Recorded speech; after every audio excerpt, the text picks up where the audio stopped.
Panibagong araw na naman sa ating lahat mga kaprobinsyano. Dahil nung nakaraang araw nga ay meron sa ating nagbigay nitong gulay. Ito at may mailuluto na tayo ngayon na isang mainam-inam na pananghalian. Hindi ko nga agad dito nailuto mga kaprobinsyano gawa ng naging busy tayo nitong mga nakaraang araw. Mabuti na nga lang ay nailagay ko sa ref. Kahit papaano nga ay medyo fresh pa ding tingnan. Bali ang gagawing luto nga pala natin dito mga kaprobinsyano ay gagataan natin ito na mala Bicol Express. Tipong tradisyonal lang na luto ng Bicol Express pero lalagyan natin ng maraming sitaw. Kung saan nga ang tawag sa ibang lugar nito Vegetable Bicol Express o gising-gising. Literal nga nakahulugan nito dahil sa anghang pa lang ng sili magigising ka na. At simple lang din naman mga kaprobinsyano yung mga sangkap nito. Kaya nung maigay ako na nga lahat ng kakailanganin, ito't sinalang ko na kaagad yung ating mahiwagang kawali. Dito nga pala sa amin mga kaprobinsyano, normal na nga lang po yung pagbibigayan ng mga tanim na gulay. Lalo na nga po kapag bagong ani lang yung mga may-ari, yung tinatawag po nilang reject yun po yung pinamimigay nila sa tao. Na kung saan nga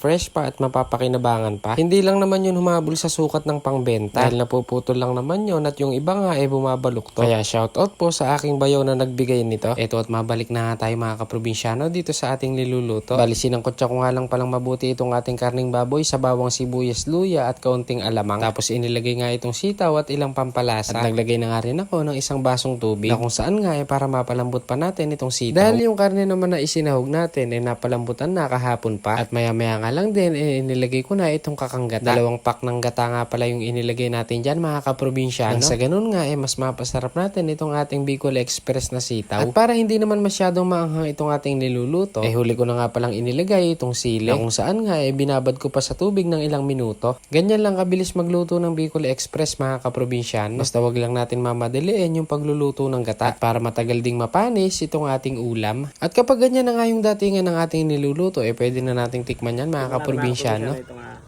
Bicol Express na sitaw. Malinamnam na at may sipa talaga ang ahang. Medyo bitin lang ng konti sa alat. Dagdag tayo ng konti patis. Nagdagdag nga lang ako ng kaunting patis dyan mga kaprobinsyano at nabitin kasi tayo sa alat.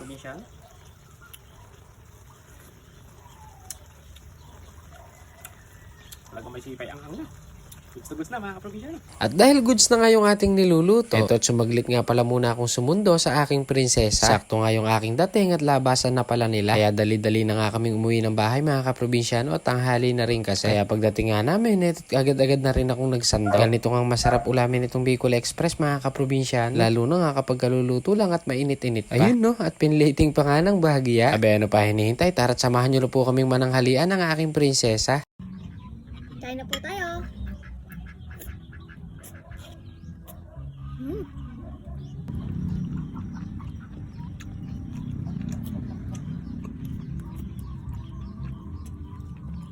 Sarap pa.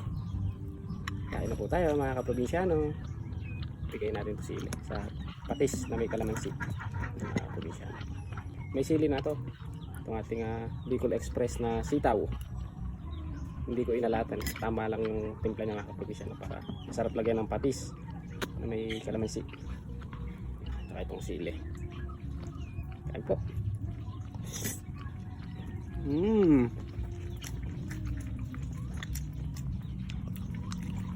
Solid.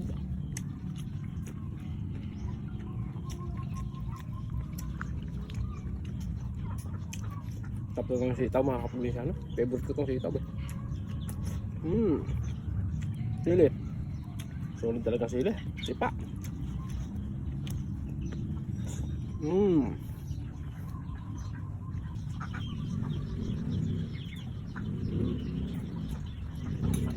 Abe malakas din talaga sa kanin pag ganitong ulam mga kaprobinsyano. Tatagas ang pawis mga kaprobinsyano. Napaka-solid. Kaya ihinam din talaga ng lasa ng ulam na ito mga kaprobinsyano. Kaya kung may mga stock po kayong sitaw dyan, subukan nyo na rin po yung ganitong luto. Panigurado hindi kayo magsisisi sa lasa at lalo ko ang gaganahan kung nakakamay ka pang kumain. O paano ba yun mga kaprobinsyano? Maraming salamat po sa patuloy ninyong suporta sa ating munting page. At kung nagustuhan mo nga yung ating luto series ngayon, baka naman. Hanggang dito na lang po muna. Hanggang sa muli. Bye!